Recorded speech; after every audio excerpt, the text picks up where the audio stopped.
Доброго дня. Я дуже радий сьогодні вітати в Одесі свою колегу, свого друга, міністерку закордонних справ Франції Катрін Колона. Bonjour mesdames et messieurs, c'est un grand plaisir pour moi de saluer la bienvenue à Odessa à ma collègue et grande amie Madame Catherine Colonna, ministre française. Ми продовжуємо практику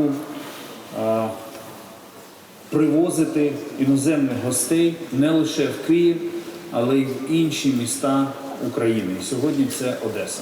Avec sa visite, on poursuit avec cette pratique de faire venir nos collègues responsables étrangers, donc non seulement à Kiev, mais dans d'autres parties de notre pays. Aujourd'hui, c'est Odessa.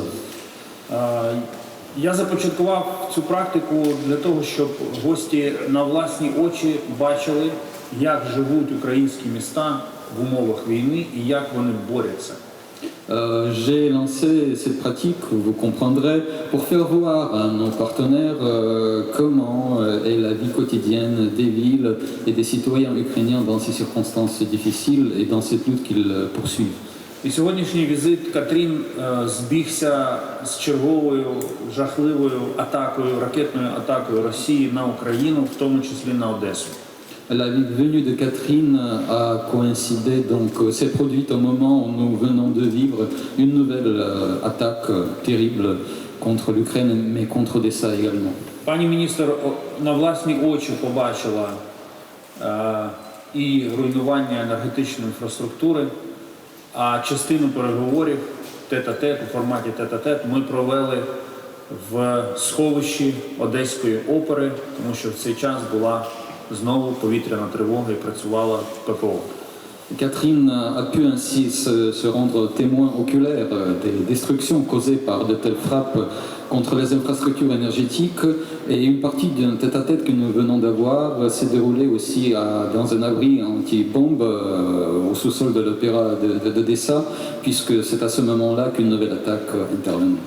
Але почали ми візит з покладання квітів і вшанування пам'яті одеситів, які загинули на фронті в боротьбі з російським агресором, починаючи з 24 лютого минулого року. Mais notre programme a débuté ce matin avec une séquence solennelle qui consistait à rendre hommage aux Odessites qui sont tombés dans cette lutte contre l'agresseur russe qui a débuté le 24 février dernier. І я дякую Катрін за те, що російські обстріли не злякали її, і вона приїхала сьогодні в Одесу, і за те, що вона з такою повагою поставилася до нашої боротьби проти агресора. Et je tiens à remercier Catherine pour le fait de ne pas avoir été dissuadée par ces frappes régulières russes contre l'Ukraine et pour sa présence ici qui est un témoin d'un grand respect pour cette lutte que nous menons ensemble face à cette agression. Що стосується тем наших переговорів, то тут сюрпризів немає. Ми говорили про нові постачання зброї, ми говорили про нові санкції проти Росії, зокрема 10-й санкційний пакет. Ми говорили про імплементацію формули миру президента Зеленського. І спільно з Францією будемо рухатися по всіх цих питаннях, і з усіх цих питань будуть рішення в інтересах України і Європи і світу. Sur les sujets évoqués lors de nos échanges, c'est sans surprise, on a bien entendu parler de nouvelles livraisons d'armes dont nous avons toujours besoin. Nous avons évoqué le maintien et l'introduction de nouveaux paquets de sanctions, le 10e paquet qui est en discussion en ce moment contre la Fédération de Russie. On a évoqué les modalités de la mise en œuvre de la formule de paix donc proposée par le président Zelensky. Et sur l'ensemble de ces sujets, nous allons sans doute, avec nos partenaires français, avancer dans l'intérêt de l'Ukraine, de l'Europe et du monde entier. І ми також приділили важливу увагу питанню створення спеціального трибуналу для покарання Росії за злочин агресії. Une attention particulière a été accordée au sujet de la création d'un tribunal spécial censé donc juger et punir la Fédération de la Russie pour le crime d'agression. На цьому треку також є позитивні зрушення, і сьогодні з ініціативи України у Празі зібралася група з 21 країни, щоб визначити подальші кроки руху на цьому напрямі. Sur cette piste, je tiens à vous dire qu'il y a des progrès. Aujourd'hui même, à l'initiative de l'Ukraine, à Prague, s'est réuni un groupe de 21 pays pour déterminer effectivement de notre suite commune sur cette piste vers cet objectif. Це так звана core group, тобто ключова група, і вона зібралася вперше. Я дякую всім країнам, які беруть участь в цьому засіданні. Il s'agit d'un core groupe, un groupe noyau qui s'est réuni pour la première fois et je remercie tous les pays ayant envoyé leurs représentants pour y participer. Катрін дуже добре знає всі злочини, які Росія вчиняє проти України. Сьогодні вона побачила ще ці результати цих злочинів на власні очі, тому у нас є спільна мета притягнути Росію до відповідальності. Catherine est bien au point et très bien informée des crimes commis par l'agresseur russe sur le sol ukrainien. Elle a pu encore une fois voir donc leurs résultats et leurs conséquences ici même dans la région d'Odessa. Et ensemble, nous allons agir pour appeler à responsabilité la Russie pour ces crimes. Ну і так, такий збіг, що вчора ЮНЕСКО включила центр Одеси до переліку всесвітньої спадщини людства. Сьогодні Катрін тут, в Одесі, і Франція зіграла дуже важливу роль в ухваленні цього рішення. Тому я вітаю одеситів, але також дякую Франції за підтримку. Le calendrier a voulu que hier, même donc l'UNESCO a inscrit le centre-ville d'Odessa dans le patrimoine mondial. Donc Catherine est aujourd'hui ici. Nous connaissons le rôle que la France a joué pour que cette décision soit prise. C'est l'occasion donc pour moi d'une part de féliciter l'Odessa et ses habitants pour cette décision, mais aussi remercier nos amis et partenaires français pour leur contribution. І нещодавно в Одесі демонтували пам'ятник одній Катерині. І я радий, що сьогодні в Одесі з'явилася Катерина, яку всі ми надзвичайно раді тут бачити. Vous savez très bien que récemment, il y a un monument à une Catherine qui a été démonté, mais c'est l'occasion pour moi de saluer encore une fois la présence d'une autre Catherine qui est toujours la bienvenue ici, et encore une fois, c'est un grand plaisir. Catherine. Je vous passe la parole. Merci beaucoup, Dmitro. Mesdames et messieurs, bonjour, merci de votre présence et merci de votre intérêt.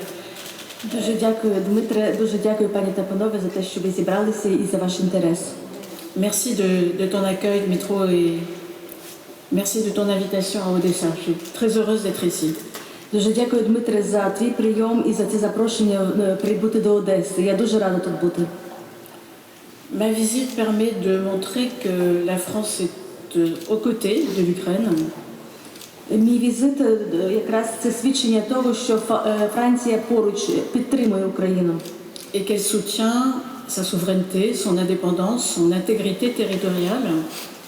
Це головна підтримка територіального суверенітету України, цілісності України. Aujourd'hui comme hier, et à Odessa comme ailleurs. І це буде сьогодні в Одесі, але так само в інших містах. Et donc c'est un message d'amitié, de soutien que je suis venue porter. Саме це послання я сьогодні привезла сюди. Ce message, c'est la 4e fois que je viens le porter ici en Ukraine. Це вже мій 4-й приїзд в Україну від минулого травня.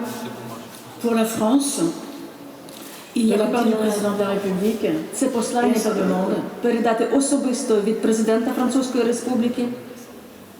Pour l'Ukraine et pour le peuple ukrainien. І це послання від французького народу Україні і українському народові. Et je crois que depuis que j'ai pris mes fonctions à la fin du mois de mai, étant venu 4 fois, l'Ukraine est le pays dans lequel je me suis rendue le plus souvent. І якщо так порахувати, то відколи я була призначена на цю посаду у травні минулого року, то Україна – це якраз та країна, куди я найбільше приїздила 4 рази. Ce qui est à la fois normal et nécessaire. Але це річ звичайна і природна. і необхідно. Dimitro Kuleba l'a dit, cette visite, cette fois-ci, se déroule à Odessa, une ville mondialement connue, une ville d'histoire et de culture, une ville qui a des liens particuliers avec la France. На цей раз, як Дмитро вже підкреслив, було обрано місто Одеси, місто, яке втілює культуру, історію, яке всесвітньо відомі, і це місто має дуже тісні історичні зв'язки із Францією, зокрема з містом Марселем. Non seulement grâce au duc de Richelieu, mais parce que Odessa est jumelée avec Marseille, un autre grand port. Якраз не лише завдяки дюку Рішельє, але також завдяки тому, що місто побратим Одеси є місто Марсель, ще один великий порт. Et de plus, Odessa a l'honneur qui est mérité, d'être depuis hier inscrite au patrimoine mondial de l'UNESCO. І з вчорашнього дня Одеса має абсолютне право бути внесено в основний список всесвітньої спадщини. Це по праву це місце їй належить. Et permettez-moi, comme l'a fait Dimitro, de féliciter Odessa et les habitants d'Odessa. І дозвольте дійсно всіх жителів цього міста, всіх одеситів привітати з цим почесним, з цим історичним моментом. Mais aussi de saluer la décision du comité du patrimoine mondial et de saluer l'engagement de l'UNESCO, de la directrice générale de l'UNESCO, qui a aidé Odessa à préparer cette candidature et qui a pu la mener à bonne fin, malgré la complexité de la situation qui est celle d'aujourd'hui. Але також у цьому зв'язку привітати рішення комісії з питань всесвітньої спадщини ЮНЕСКО і, зокрема, роль генеральної директорки, яка допомагала Україні готувати досьє кандидатури і, незважаючи на дуже важкий контекст, довести до такого результативного кінця. Et je vais en tirer une leçon positive, qui est que le multilatéralisme marche quand il est pratiqué de bonne foi et pour de bonnes raisons. Et il permet non seulement d'apporter une contribution positive pour la protection du patrimoine culturel, mais également pour la paix. І це рішення є в якомусь смислі, коли працює на справу миру. Parce que grâce à cette inscription, Odessa pourra bénéficier de l'aide de l'UNESCO pour la protection de son patrimoine. І завдяки цьому внесенню до списку тепер місто Одеса має більш високий статус і зможе претендувати на високий захист своєї спадщини. Pour la mise en valeur future de son patrimoine quand la paix reviendra, car elle reviendra. І коли мир повернеться сюди, а мир повернеться однозначно, це буде в цьому високому статусі Одеса буде відома світу. Mais d'ores et déjà, Odessa est placée sous la protection renforcée de la communauté internationale grâce à cette inscription. Але також поки що завдяки цій процедурі Одеса також внесена в список міст, що знаходяться спадщина під загрозою, і тому вона буде зараз під посиленим захистом світової спільноти. Et malheureusement, l'UNESCO a dû hier également prendre la décision d'inscrire Odessa sur la liste du patrimoine mondial en danger. І, на жаль, це спеціально довелося зробити вчора, також вписати Одесу у цей спеціальний список спадщина у небезпеці у зв'язку із війною. À cause de la guerre qui menace cette ville, comme elle menace tant et tant de villes et de campagnes en Ukraine. На жаль, зараз війна загрожує багатьом містам і селам України. Alors le ministre a évoqué quelques-uns des sujets dont nous avons pu parler. Міністр вже дуже багато назвав тем, які ми обговорили сьогодні. Et je voudrais simplement tout à la fois confirmer ce qu'il a dit et compléter avec quelques réflexions qui viennent de la part de la France. Перше, я хотіла підтвердити все те, що було сказано міністром, і також зробити кілька особистих коментарів для того, щоб закріпити підтримку Франції. Parce que cela fait bientôt un an que la Russie poursuit sa guerre d'agression au mépris des règles les plus fondamentales de la Charte des Nations Unies et au mépris des propres engagements qui étaient les siens. Вже майже рік Росія веде війну, військову агресію, порушуючи всі засадничі принципи міжнародного права і також всі особисті двосторонні зобов'язання щодо України.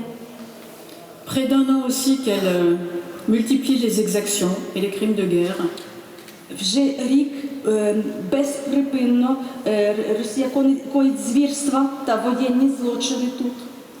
Près d'un an, pardon, qu'elle tente de briser la résistance de la population ukrainienne.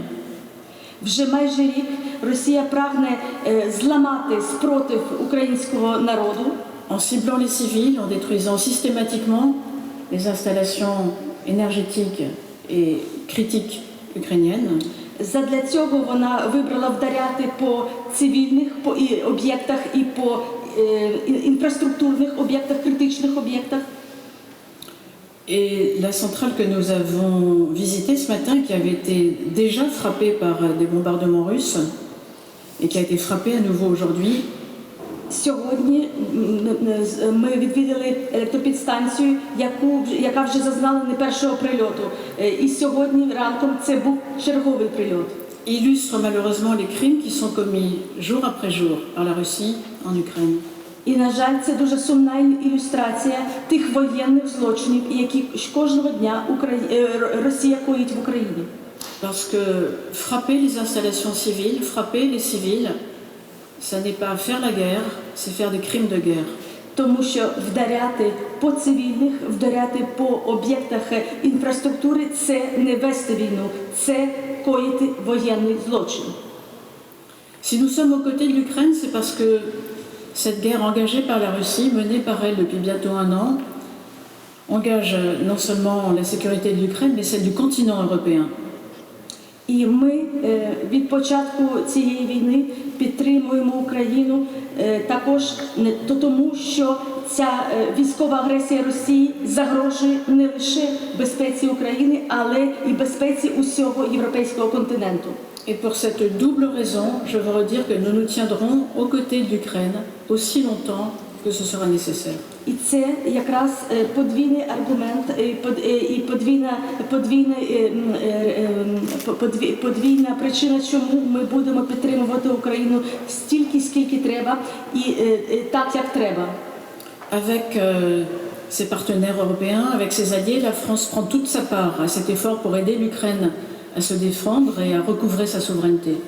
Разом із європейськими партнерами і всіма партнерами коаліції ми будемо підтримувати Україну, щоб вона змогла відновити свій суверенітет і територіальну цілісність. Elle fournit du matériel qui correspond aux besoins exprimés par l'Ukraine et nous sommes en dialogue constant avec les autorités ukrainiennes pour savoir ce qui peut répondre à leurs besoins. Ми в плані військової підтримки надаємо Україні все, що потрібно, і для цього ми на постійному зв'язку знаходимося з українським урядом, які нам актуальні потреби передає. Elle fournit des équipements, elle fournit de la formation, elle fournit des capacités, je dirais, complètes. Йдеться про техніку, про навчання персоналу і про повну підтримку потенціалів. Vous savez que nous avons d'ores et déjà livré de l'artillerie, des munitions, des véhicules de l'avant blindé et annoncé au tout début du mois de janvier que la France fournira des chars AMX 10. Ви знаєте, що Франція вже надавала Україні САУ, надавала також системи протиповітряного захисту, броньовані автомобілі, а недавнє рішення це було передати колісні танки AMX-10. Et je crois pouvoir dire que cette décision a permis d'engager une dynamique positive qui a permis de mener à des décisions prises hier par nos partenaires, décisions que nous appuyons et que nous saluons. І я думаю, що є певні підстави вважати, що саме це рішення Франції підвело інших партнерів по коаліції передати Україні важкі танки, і ми вітаємо це рішення. Nous aidons l'Ukraine aussi sur le plan humanitaire, comme nos partenaires, et nous avons réuni à Paris une conférence d'aide à la résilience du peuple ukrainien le 13 décembre. В гуманітарному плані, так само як і наші партнери, ми проводимо низку акцій для підтримки України впродовж цього року. Зокрема, у грудні, 13 грудня, ми зібрали у Франції велику міжнародну конференцію. Je suis heureuse de pouvoir dire que nous tenons nos engagements. І я дуже щаслива, тому що ми завжди дотримувалися своїх обіцянок. Nous avions promis 120 millions d'euros, un peu plus, 125 si je me souviens bien. Заявлено було на конференції донорський внесок 120, або навіть точніше 125 мільйонів євро. Des transformateurs ont été livrés, des générateurs ont été livrés, d'autres sont en route. І на цю суму вже закуплені і доставлені генератори, трансформатори, деякий Nous матеріал ще avons в дорозі. promis de livrer aussi 5 millions d'ampoules LED, moins consommatrices d'énergie, et elles sont en route. Також скоро мають прибути 5 мільйонів ламп LED, які менше споживають енергії. Це також важливо. Dimitro a également évoqué l'important sujet, l'indispensable sujet de la lutte contre l'impunité. Дмитро сказав і наголосив на важливій темі боротьби з безкарністю. Nous aidons l'Ukraine, nous aidons les juridictions ukrainiennes.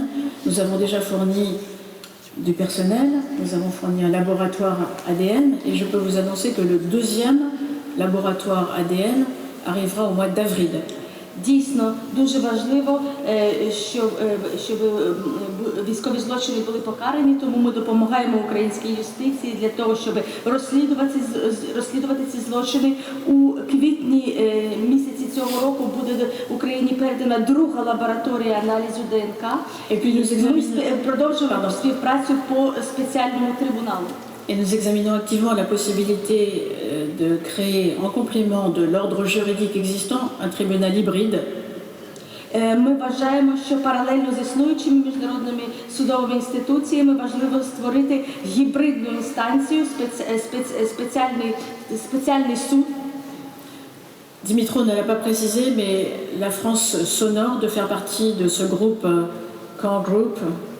Це гібридний суд, і для Франції велика честь, що ми ввійшли в ключову групу, в Core Group, qui s'est déjà réunie, qui se réunit à nouveau aujourd'hui. яка сьогодні збирається в Празі, але це вже не перше засідання. Et nous aidons bien sûr, comme d'autres, comme nos partenaires, comme nous le devons, l'Ukraine sur le plan de la santé ou sur le plan de la sécurité civile. Також ми продовжуємо, це дуже важливо, продовжувати підтримувати Україну в плані захисту цивільного населення, в плані медикаментів тощо. La question de la sûreté nucléaire nous préoccupe également et nous y travaillons en lien avec l'Ukraine et nos amis. Нас також дуже непокоїть питання ядерної безпеки і фізичної безпеки ядерних об'єктів. L'Agence internationale de l'énergie atomique a pu récemment accomplir une mission en Ukraine pour faire que du personnel de l'AIEA permanent soit présent dans chacune des centrales ukrainiennes. C'est fait. МАГАТЕ нещодавно здійснило візит в Україні з тим, щоб забезпечити присутність експертів МАГАТЕ на всіх українських АЕС. І це дуже буде важливий крок для забезпечення ядерної безпеки.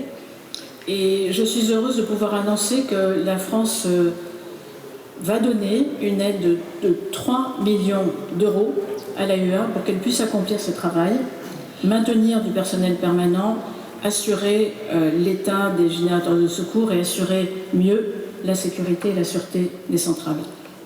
І я в цьому контексті хочу зазначити, що Франція оголошує спеціальний внесок 3 мільйони євро на розгортання цієї місії з штату експертів і на забезпечення ядерної безпеки АЕС. Militaire, économique, sanitaire, humanitaire. Отже, всі ці аспекти допомоги – військова, гуманітарна, медична. Mais notre aide est aussi diplomatique et politique. Але наша допомога також є важливою у плані дипломатичному і політичному.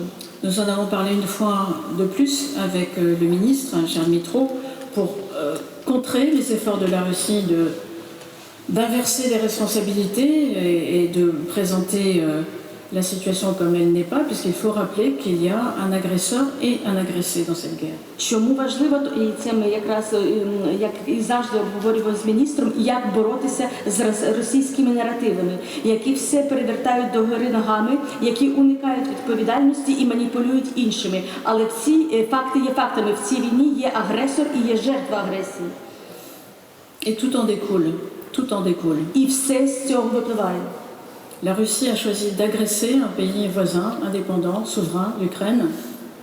Це Росія самовільно вирішила скоїти агресію проти свого сусіда, незалежної вільної країни. Et d'y mener une guerre depuis bientôt un an, et qui plus est d'y mener une guerre qui ne respecte pas les lois de la guerre. І вже рік триває ця війна, яка абсолютно не дотримує жодних правил, в тому числі правил законів війни. Et donc je veux répéter une fois de plus que les responsabilités sont claires. Відтак, абсолютно чітко ми знаємо, хто за це відповідальний. Et à l'inverse, l'Ukraine est bien dans le camp de la solidarité quand elle offre des céréales, par exemple à la Somalie ou à l'Éthiopie, pour atténuer les effets de la crise alimentaire causée par l'agression russe.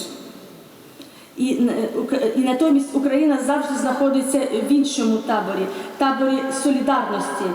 Зокрема, от такими діями, як Україна зробила зернову ініціативу і направила Сомалі та Ефіопії 50 тисяч тонн свого зерна. Et je dis bien donner, pas vendre, donner. І не продала, а безкоштовно передала в якості гуманітарної допомоги. Elle est également dans le camp de la solidarité quand elle aide par les corridors de solidarité qui permet d'exporter par le continent. Україна знаходиться в таборі солідарності, коли вона відкриває інші зернові коридори, які направлені на всі континенти світу. Et c'est elle aussi qui est dans le camp de la paix en présentant le plan de paix en 10 points qu'a présenté le président Zelensky au G20. І також Україна знаходиться в таборі миру, оскільки на саміті Великої Двадцятки президент Зеленський представив свою формулу миру з 10 пунктів. Plan de paix auquel la France apporte son soutien, comme le président de la République l'a dit au président Zelensky lorsqu'ils se sont parlé mardi. І цій українській ініціативі Франція надає всіляку підтримку. Це підтвердив президент Макрон у недавній розмові вівторок із президентом Зеленським. Et à partir duquel nous bâtirons notre action diplomatique en vue de l'échéance du 24 février. І саме на базі цієї формули і цього плану ми будемо розбудовувати наші дипломатичні ініціативи, зокрема напередодні річниці, так сумної річниці початку війни.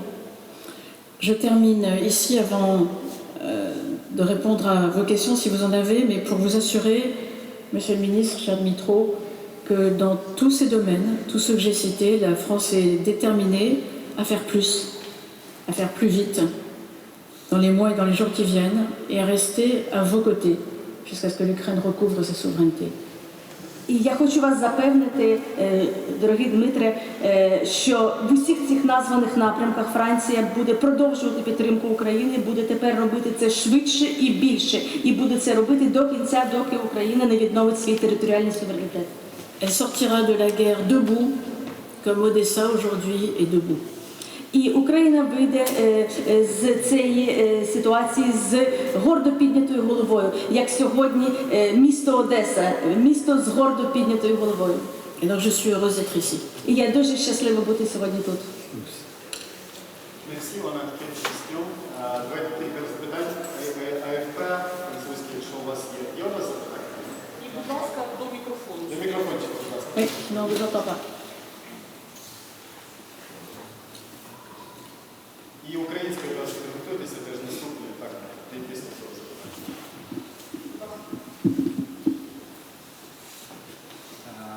Пані міністр, запитання до вас. Існує коаліція європейська, де вже декілька було надано танки «Леопард». Що стосовно танків «Леклерк», є якісь новини на цьому фронті? Madame la ministre, je vous adresse cette question. On assiste à la mise en place d'une coalition européenne pour fournir à l'Ukraine notamment des chars Léopard. On évoque aussi des chars Leclerc. Est-ce que vous auriez des nouvelles sur ce sujet qui a été évoqué déjà? Merci, monsieur, de votre question. Je crois que la décision prise par la France le 4 janvier fait de la France le premier pays qui a décidé d'envoyer des chars à l'aide de l'Ukraine. Дякую за ваше питання. Я думаю, що рішення, яке Франція ухвалила 4 січня цього року, зробило з нею першу країну, яка виступила з пропозицією надіслати танки до України. Je parle là de chars AMX-10C. Я маю на увазі танки AMX-10C. Mais si votre question porte peut-être sur d'autres types de chars et notamment sur les chars Leclerc, je peux vous redire que le président de la République a demandé à notre ministre des Armées d'étudier cette question. Як я розумію, ваше питання стосується інших моделей цих апаратів, зокрема танків Leclerc. Як вам відомо, президент Республіки Еммануель Макрон доручив міністру оборони вивчити це питання. Et au moment où je vous parle, aucune décision n'a été prise et aucune décision n'est exclue. На цей момент можу сказати, що ніякого рішення ще не було ухвалено, але жодне рішення не є неможливим. Ceci dit, permettez-moi d'ajouter en complément que notre dialogue avec les autorités ukrainiennes sur les besoins de l'Ukraine en matière militaire est constant. Хочу додати також, що наше спілкування, наш діалог з українською владою щодо потреб, які Україна має в плані оборони, має постійний і неперервний характер. Pour ne pas dire permanent, et comme vous l'a dit le ministre, nous en avons encore parlé l'un et l'autre tout à l'heure. На свідчення цього перманентного характеру ми з міністром приділили цьому аспекту теж чималу частину нашої розмови. Et je voudrais rappeler aussi que pour l'heure, le besoin prioritaire de l'Ukraine porte sur de la défense antiaérienne. Хочу нагадати, що наразі пріоритетом для України лишається також здобуття додаткових засобів протиповітряної оборони. Je crois que le ministre de la Défense ukrainien l'a encore redit hier. Про це, зокрема, казав вчора знов міністр оборони України. Et je peux vous dire que nous répondrons à cette demande. І я гадаю, що ми зі свого боку надамо відповідь на це питання, на це прохання. Український слід. Доброго дня, Суспільне. Від вчорашнього дня центр Одеси став частиною культурної спадщини ЮНЕСКО. І відштовхуючись від цього питання, у випадку, якщо Росія усе ж таки наважиться відтепер атакувати центральний район міста, то чого це буде коштувати їй? Suspilné, la question concernant la décision d'hier, le centre-ville d'Odessa a été inscrit donc dans le patrimoine mondial de l'UNESCO. Si dans ces nouvelles circonstances, la Russie s'avisait malgré tout d'attaquer le centre-ville, quel prix devra-t-elle en payer? Je crois que la décision de l'UNESCO, qui est une organisation des Nations Unies, exprime la volonté de l'ensemble de la communauté internationale. Il s'agit d'une décision d'un organe des Nations Unies. Et donc la Russie, qui a voté contre, d'ailleurs hier, je crois, cette décision, pour des raisons inexplicables, parce qu'il est évident que sur le plan culturel, la qualité de la candidature d'Odessa méritait que cette candidature soit accueillie, devrait réfléchir à la nouvelle erreur qu'elle commettrait de négliger la volonté de la communauté internationale. Говорячи про ЮНЕСКО, ми розуміємо, що це є орган структури Організації Об'єднаних Націй, який висловлює і позицію всієї міжнародної спільноти. Тому сьогодні знов-таки Росія, яка атакувала центр, і якщо Росія в цих нових обставинах матиме намір атакувати, Вибачте, вчора Росія насправді намагалася з невідомих причин, незрозумілих, непояснюваних причин протистояти цій волі і цьому рішенню, адже з культурної точки зору якість кандидатури Одеси не викликала ні в кого жодних запитань. Втім, ми бачили протидію з боку російської сторони. І тому, якщо вона надумає атакувати в цих обставинах Одесу, їй варто дуже серйозно задуматись про цю нову помилку, яка вона вчинить в такому випадку. І протистоячи, ідучи всупереч волі міжнародної спільноти. Від учора атака Росії на історичний центр Одеси стає атакою Росії на світ, на всю світову культурну спадщину. Тобто це буде атака проти людського надбань всієї людської цивілізації. On peut donc dire que depuis hier, une attaque russe contre le centre-ville d'Odessa serait une attaque contre le monde, contre le patrimoine culturel mondial. І перший наслідок цього полягатиме в тому, що навіть ті країни, які зараз не співчувають Росії, але з різних причин мають таку нейтральну позицію, вони будуть змушені все-таки зайняти позицію проти Росії. Et la première conséquence de cela, ce serait le fait que des pays qui restent un peu réservés vis-à-vis, sans soutenir la Russie, mais tient une position neutre, seraient poussés à s'en éloigner et dénoncer cette attitude de la part de la Russie. І також така атака призведе до підвищення міжнародного тиску на Росію як державу-агресора. Une telle attaque aurait par ailleurs pour conséquence une pression accrue de la communauté internationale contre le pays agresseur. Давайте ще одне останнє, якщо у вас є, може міжнародні Reuters, може хтось. Une dernière, s'il vous plaît, si des agences internationales ont des choses à demander, vous en avez l'occasion. Звати Ірина, прізвище Назарчук. Оскільки колега вже поставив це питання, яке я планувала поставити про французькі легкі танки, своє питання я адресую пану Кулебі, і воно буде стосуватися спеціального трибуналу щодо злочину агресії Російської Федерації проти України. Чи є вже розуміння, якою буде ця модель, на що він з міжнародних гібридних судів буде схожий? Ми розуміємо, що навряд чи він буде схожий на Нюрнберг, ну, можливо, С'єра-Леоне чи таке інше. Дякую. L'agence Reuters, effectivement, dès lors que mon collègue a déjà posé la question que je souhaitais poser à Madame la Ministre concernant les chars légers, j'adresserai ma question au ministre Kouleba pour l'interroger sur effectivement cette idée en cours de la mise en place d'un tribunal spécial. Est-ce que vous auriez une vision déjà plus ou moins claire du modèle qui va être mis en place, à quoi ça ressemblerait, à quelques précédents historiques, sans parler de Nuremberg, peut-être Sierra Leone ou autre chose? Merci de vos explications.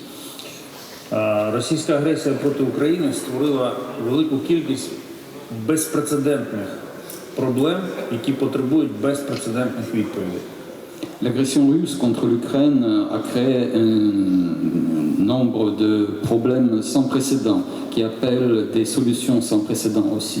Якби, наприклад, в питанні постачання зброї Україні світ керувався якимись попередніми моделями, схожими на щось, то у нас би з вами не було ні танків, ні гармат, ні систем ППО.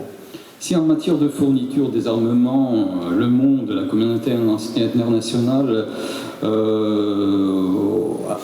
avait choisi de faire référence ou de s'inspirer de quelques modèles historiques précédents, à ce jour on n'aurait rien en termes de chars, en termes d'artillerie ou autre chose. Ми не шукаємо жодних рішень, які були схожі на щось, що було колись. Ми шукаємо рішення, які будуть вирішувати конкретні проблеми, з якими зараз стикається Україна і світ. Notre démarche ne consiste pas à rechercher dans l'histoire des références sur des modèles précédents. Ce qu'on est en train de faire, c'est de trouver des solutions concrètes et efficaces aux besoins et aux défis auxquels l'Ukraine fait face actuellement. Тому зараз є в роботі дві основні моделі трибуналу. І експерти зустрічаються саме для того, щоб зрозуміти, яка з них буде найбільш ефективна. Але вони не намагаються повторити історичний досвід. Вони намагаються створити модель, яка виконає головну задачу – притягне Росію до відповідальності за злочин агресії.